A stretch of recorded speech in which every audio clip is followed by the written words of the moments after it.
Hai, Assalamualaikum warahmatullahi wabarakatuh dan selamat sejahtera. Okey, adik kita bersama kembali. Agak lama cikgu tak upload video yang baru. Jadi kali ini cikgu berkesempatan untuk merakam video yang baru, berkenaan dengan tajuk kadaran. Okey. Jadi adik-adik boleh rujuk buku teks adik-adik muka surat 222 tajuk kadaran. Okey, kita lihat contoh dulu, kemudian baru kita buat soalan uji minda. Okey, kita lihat soalan contoh yang pertama. Okey, kalau ada lihat muka surat 222 soalan nombor 1.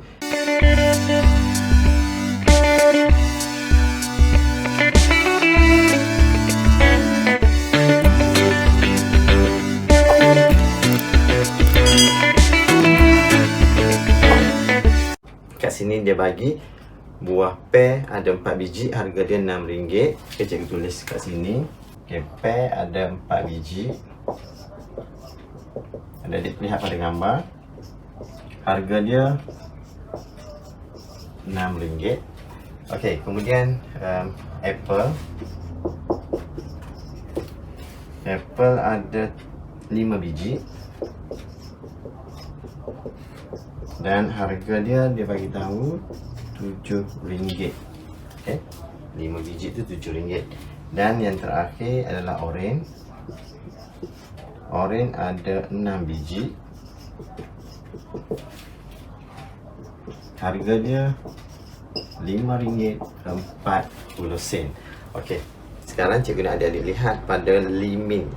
Okey, limin bagi tahu saya membeli 10 biji apple berharga RM14. Okey. Okey. Manakala Reza pula dia bagi tahu saya pula membayar RM8.40 untuk 6 biji apple. Okey.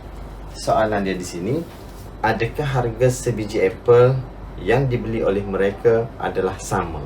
Okey, kalau soalan tanya harga untuk sebiji ataupun satu, se ni menunjukkan bilangan dia satu, maka operasi yang terlibat adalah operasi bahagi. Jadi kalau ada dilihat pada contoh dekat sini dia tunjuk pengiraan bahagi. Maksudnya kalau 10 biji RM14, nak tahu harga sebiji ataupun satu biji, maka RM14 bahagi dengan 10. Okey, kalau bahagi 10 adik-adik boleh gerakkan titik perpuluhan saja ataupun kira bentuk lazim seperti dalam kotak kuning, ataupun cara yang mudah adik-adik boleh buat RM14 bahagi 10. Okey, letakkan titik sebab duit sebenarnya ada titik sifar-sifar kan. Disebabkan sen tak ada, maka titik pun tak ada lah. Jadi adik-adik boleh letak semula titik tu. Apabila bahagi 10, bahagi gerakkan titik ke sebelah kiri. Okey, gerakkan ke sebelah kiri satu. Sebab ada satu sifar, kita gerakkan sekali, maka kita dapat RM1.40. Okey. Okey, seterusnya untuk Reza. Okey, adik-adik boleh untuk bahagi macam pindah titik tak boleh lah sebab dia bukan bahagi dengan 10. Jadi yang ni kena bahagi sama ada bentuk lazim, bahagi bentuk lazim ataupun kaedah pemansuhan. Okey. Jadi kalau adik-adik lihat pada contoh RM8.40 dia bahagi dengan 6, dia dapat sama juga RM1.40. Maka harga untuk sebiji apple Limin beli dengan Reza beli adalah sama. Dia bagi tahu kat bawah harga sebiji apple yang dibeli oleh mereka adalah sama. Harga apple yang dibeli adalah berkadaran. Okey, ini maksud dia nak bagi tahu harga dia sentiasa berkadaran ni maksudnya dia bergerak dengan nilai yang tetap, nilai yang sama. Contohnya dia macam kat sini kan, kalau dia beli sebiji RM1.40. Kalau dia beli 2 biji, maknanya RM1.40 darab 2. Dapatlah RM2.8 kan. Okey, kalau dia beli 3 biji, RM1.40 darab 3. Kalau beli 4 biji, darab 4. Itu maksud dia berkadaran. Maknanya kalau 1 RM1.4, kalau 2 RM2.8, kalau 3 berapa? Okey. Maksudnya itulah nama dia kadaran. Dia sentiasa bergerak sama. Okey. Jadi kita lihat contoh yang kedua, contoh B. Okey, contoh B ni pula dia bagi tahu berapakah harga 9 biji oren. Okey, adik-adik lihat yang B ni, lihat betul-betul yang B ni. Untuk yang A tu tak ada masalah sangat. Dia hanya melibatkan operasi bahagi. Dia nak menunjukkan harga dia sama. Dia nak bagi tahu dia adalah berkadaran. Apabila harga sama untuk satu, dia adalah berkadaran. Okey, untuk soalan B ni adalah soalan yang sering ditanya dalam peperiksaan. Okey, adik-adik kena lihat betul-betul. Cikgu tunjuk macam mana cara nak selesaikan soalan B. Okey. Kalau ada dia lihat kat sini, dia terus tunjuk pengiraan RM5.40 bahagi 6, dapat jawapan darab 9. Okey, sekarang cikgu nak terangkan dari mana benda ni. Okey, macam mana boleh jadi macam ni. Soalan tanya 9 biji oren. Sekarang adik-adik fokus kepada oren. Yang ni oren. Okey, kalau ada dia lihat kat sini, dia bagi tahu 6 biji RM5.40 kan. Okey, soalan tanya 9 biji berapakah harganya? Okey, untuk menyelesaikan soalan macam ni, okay, kalau dia bagi tahu 6 biji RM5.40, 9 biji berapa? Okey, mula-mula cikgu nak adik-adik susun perkara. Okey, maksud cikgu perkara yang disebut dua kali. Kalau kat sini disebut dua kali adalah oren. Yang pertama 6 biji oren, yang kedua 9 biji oren. Yang disebut dua kali, okey, adik-adik letak sebelah kiri. Okey, dan yang ditanya sini adalah harga untuk 9 biji kan. Yang ditanya letak sebelah kanan. Yang disebut dua kali letak sebelah kiri, yang ditanya letak sebelah kanan. Okey. Jadi selepas dia dah susun macam ni, kemudian buat anak panah macam ni. Satu lagi kat sini. Operasi dia dekat sini bahagi, dekat sini darab. Okey, lagi sekali cikgu bagi tahu, cikgu ulang lagi sekali. Yang adik-adik kena susun, yang ni adalah kenyataan daripada dekat atas ni lah. Okey, daripada kenyataan yang memang dia bagi. Kalau dia tak bagi gambar macam ni, dia bagi dalam bentuk ayat. Dia kata harga untuk 6 biji oren ialah RM5.40. Berapakah harga untuk 9 biji oren? Kalau jumpa soalan macam tu, yang disebut kat sini dua kali adalah tentang bilangan oren, iaitu 6 biji sekali dia sebut. Kali kedua dia sebut 9 biji. Okay. Untuk 6 biji harga dia RM5.40. Kalau 9 biji dia tanya berapa. Okay, adik-adik susun macam ni. Buat anak panah ke atas dan anak panah tepi ni. Kat sini bahagi, di sini darab. Kalau ada lihat kat sini RM5.40. Ada apa ni penyelesaian dia ni. Okay, RM5.40 bahagi dengan 6. Itu dah datanya bahagi dengan 6. Kemudian dapat jawapan darab dengan 9. Tu. Okey. Maka dapatlah jawapan dia. Ada boleh ikutlah. Yang penting cikgu nak tunjuk yang mana nak kena bahagi, yang mana nak kena darab. Okey, kalau ada susun macam ni senanglah. Nampak Okey. Sekarang kita lihat apa yang dekat jam digital ni dia cakap apa. Daniel ada RM10. Dia ingin membeli 7 biji buah pir. Adakah wangnya mencukupi? Okey, sekarang. Okey, jadi sekarang kita kena tengok. Dia nak beli 7 biji. Okey, yang sekarang ni dia berkenaan dengan pir. Cikgu padam yang lain. Okey, yang kita nak fokus sekarang adalah pir. Okey, dia kata 4 biji adalah RM6. Dia nak beli 7 biji. Jadi adik-adik tulis kat sini 7 biji. Okey, yang disebut dua kali adalah tentang bilangan pir. Kalau dia sebut duit yang dua kali, letak duit sebelah sini. Bilangan letak sana. Boleh Yang ditanya duduk sebelah kanan. Yang ditanya mesti duduk kat sini. Last kali kat sini. Sini duit kan, harga kan, untuk 7 biji kan. Jadi yang duit untuk ke atas ni pun, yang dia bagi tahu ni pun letak di belakang juga. Okey, supaya dia sama. Sini tentang bilangan buah pir. Sini adalah tentang harga. Adik-adik susun macam ni. Yang penting ditanya mesti duduk sini. Dah susun macam tu, sini bahagi. Dekat sini bahagi, dekat sini darab. Okey. Jadi kat sini dah dibahagikan. RM6 bahagikan dengan 4. Satu darab, kita lihat RM kat sini. 1 darab 4. Tolakkan, bagi 2. Okay, kalau duit adik-adik boleh letak titik tambah sifar. Ini menunjukkan sen. Sen dia tak ada, adik-adik boleh letak sen kosong-kosong lah. Okay. turunkan sifar. Dekat bawah ni tak payah letak titik, tak payah. Biar je macam tu, tak apa. Okey, 20. 5 darab 4, 20. Okey, dah habis. Apa sifar ni kita letak sifar je lah atas. Okey, untuk kadaran apabila adik-adik bahagi, dia adalah nilai untuk satu. Kalau kat sini satu biji lah, satu biji pair. Bahagi je, itu harga untuk satu. Okey, sekarang ni dia nak beli 7. Dia tanya cukup tak RM10. Nak tahu cukup ke tak? RM1.50 ni untuk satu kan? Okey, kita pun darab dengan 7. Rn RM1.50 darab dengan 7. Sifar 7 darab sifar 7 darab 5 35 kan? 5 3. 7 darab 1 7. Tambah dengan 3 dapat 10. Titik letak kat sini. Maka untuk 7 biji buah pair, dia perlu ada RM10.50. Jadi cukup tak duit dia? Dia kata Daniel ada RM10. Dia nak beli 7 biji. Cukup tak? Tak cukup lah.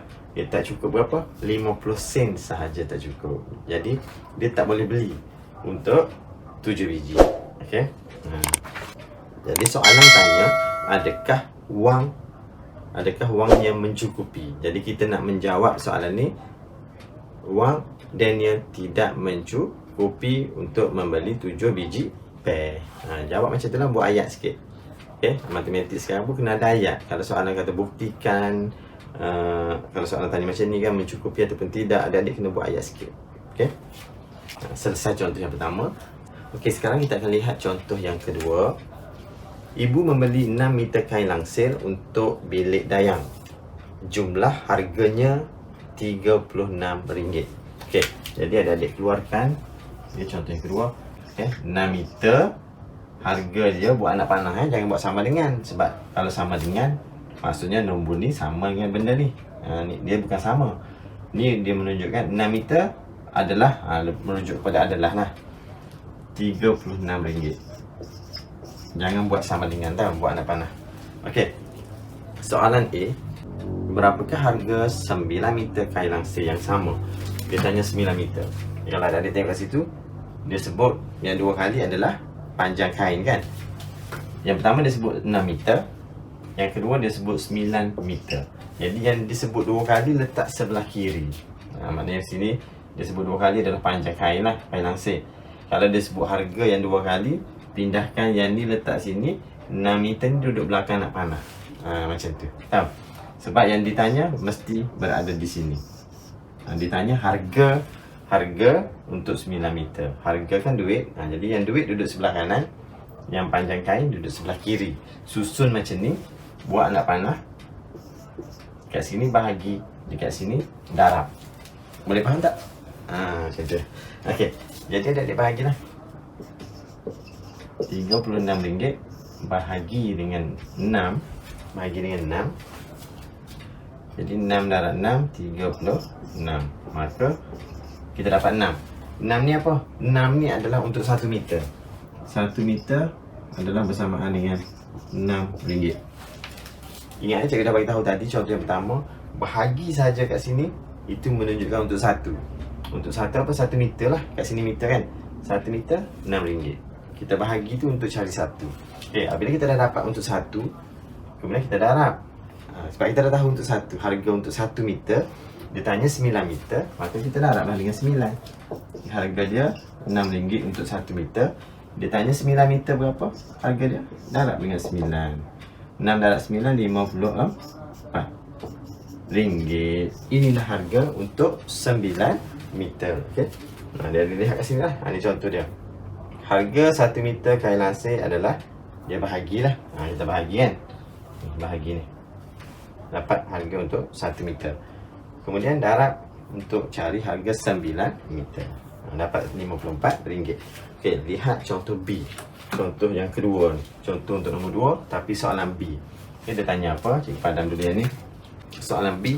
Berapakah panjang kain langsir yang dapat dibeli dengan RM84? Okay, dia tanya berapa yang dapat dibeli. Berapa panjang kain langsir yang dapat dibeli dengan RM84. Okey, sekarang disebabkan soalan nombor 1 kita dah apa ni? Dah kira, dah dapat kan. Maksudnya kat sini kita dapat RM54 kan. Ni sebab ada soalan. Soalan tanya, berapa yang dapat dibeli dengan RM84? Cikgu nak tunjuk dua cara yang berbeza. Kalau adik lihat cara yang pertama. Cara yang pertama, dia merujuk kepada yang ni. Yang apabila dia bahagi tadi, soalan A tadi, dia bahagi dapat 1 meter RM6. Okey. Kalau RM84 ni dia susun terbalik sebab macam cikgu katalah yang ditanya mesti duduk sebelah kanan kan. Yang ni pun dia tukar tempat je. Maknanya dia tulis RM6 dulu untuk 1 meter. Jadi kalau RM84 berapa meter? Yang ditanya sebelah kanan kan. Jadi kat sini kenapa datangnya bahagi tu dia terus tulis 84 bahagi 6 kan. Sebabnya dia tengok betul-betul seperti yang cikgu sebut tadi, yang apabila kita susun yang ditanya sebelah kanan, dia tanya sini berapa meter kan. Okey. Dan dekat sini kita dah tahu 6 meter RM6 1 meter. Kalau daripada yang kita dapat tadi 1 meter RM6 kan. Tetapi dekat soalan B dia tanya berapa meter dia dapat beli dengan RM84. Maka yang disebut duit ni letak sebelah kiri. Yang ditanya berapa meter sebelah kanan. Maka untuk persamaan yang ni pun kita tukar tempat. Kita tukar je. Dia sama je macam ni lah. Kalau adik-adik pergi kedai beli aiskrim, satu aiskrim harga dia 50 sen. Kalau adik-adik sebut aiskrim dulu 50 sen. Kalau adik-adik nak sebut duit dulu 50 sen dapat satu aiskrim. Sama je, sama. Benda yang sama, kita tukar. Kita tukar sebut je. Okey. Jadi kat sini yang ditanya duduk sebelah kanan. Okey. Bila duduk sebelah kanan, adik-adik buatlah depan lah. Kat sini bahagi, dekat sini dah darab. Bahagi macam ni. Macam susah je. Okey. Yang ni cikgu nak tunjuk dari mana datangnya. Kalau ada dilihat dekat buku, kenapa 84 dia bahagi 6. Okey, yang ni dia buat cara macam ni tau. Dia buat guna cara pecahan ataupun kaedah pemansuhan lah. 1 bahagi 6 dia akan buat 1 bahagi 6. 1 bahagi 6 kita boleh buat dalam bentuk pecahan. 1 bahagi 6 kita boleh buat macam ni. Sama je. Sama. Okey. Lepas bahagi kita kena darab dengan 84. Okey. Apabila dapat macam ni, okey, kita dah dapat macam tu. Kalau adik-adik belajar dalam tajuk pecahan, yang atas ni kita darab. 1 darab 84. 1 darab 84 dapat berapa? Dapat 84 kan? Okey. Lepas kita darab, kita bahagi nombor bawah. Sebab tu datangnya dekat sini dia terus tulis 84 bahagi 6 kan. Jadi sebenarnya daripada sini lah 84 ni dia bahagi 6. Sebab dia buat dalam bentuk macam ni, 1 bahagi 6 darab 84. Okay. Dia tak bahagi dulu. Kalau dia bahagi macam ni dia kata susah nak bahagi. Macam mana nombor kecil nak bahagi nombor besar. Betul tak? Tapi boleh je ada letak titik tambah kosong. Tapi dia jadi rumit. Okay. Jadi dia buat macam ni, 1 bahagi 6 darab 84. Kalau jumpa soalan yang nombor sini kecil nak bahagi dengan 6, jangan buat macam ni. Jangan buat macam ni. Buat dalam bentuk macam ni, adik-adik lebih senang lah. Lebih senang adik-adik nak selesaikan bila adik-adik buat macam ni. 1 bahagi 6 darab 84. Jadi 1 nak bahagi 6 ni macam susah nak buat macam ni kan. Jadi kita pun selesaikan guna kaedah pecahan tu lah. Pecahan daripada suatu kuantiti. 1 darab 84 dapat 84 bahagi dengan 6. Yang ni adik-adik dah boleh tengok balik tajuk pecahan dulu. Okay. Yang ni kita dah belajar. Okay. Jadi kita akan dapat lah 84 bahagi dengan 6, kita dapat 14. Maka dia dapat beli berapa meter? 14 meter kain. Okay. 84 bahagi dengan 6. Boleh Ataupun cara yang kedua, kalau ada dilihat kat sini cara yang kedua, dia tulis, okey, untuk cara yang kedua ni dia lebih kepada mencuba suatu nombor. Macam kat sini dia cuba 4 meter darab dengan 6. Kalau 1 meter RM6, kalau 4 meter berapa ringgit? Maknanya 4 darab 6 lah. Okey, 1 meter 6 kan. Kalau 2 meter 2 darab 6 12. Jadi kalau 4 darab 6 dapat 24. Yang ni dia lebih kepada mencuba. Kalau adik-adik nak cuba 2 meter, 2 meter, 2 meter, 2 meter pun boleh. Maknanya kalau 1 meter RM6, kalau 2 meter 2 darab 6, 12. Jadi cikgu rasa cara yang lebih mudah adalah cara yang ni lah. Okey, cuba adik-adik lihat yang gambar jam tu, dia bagi tahu 2 gram harga dia RM340. Okay, ini adalah rantai tangan. 2 gram harga dia RM340. 7 gram berapa? Okay, yang disebut 2 kali apa dia? Harga ke berat? Berat kan? Jadi duduk sebelah kiri dah yang berat. 2 gram buat nak panah RM340. 7 gram berapa ringgit? Berapa? Yang ditanya duit, harga. Jadi duit yang kat atas pun letak duit di belakang lah, macam ni. Yang disebut 2 kali berat. Jadi dah susun macam tu. Kat sini bahagi, kat sini adalah darab. Okey, berapakah harga seutas rantai tangan? Yang ni lah 7 gram ni. Jadi kat sini nak buat, adik-adik nak buat macam ni kan?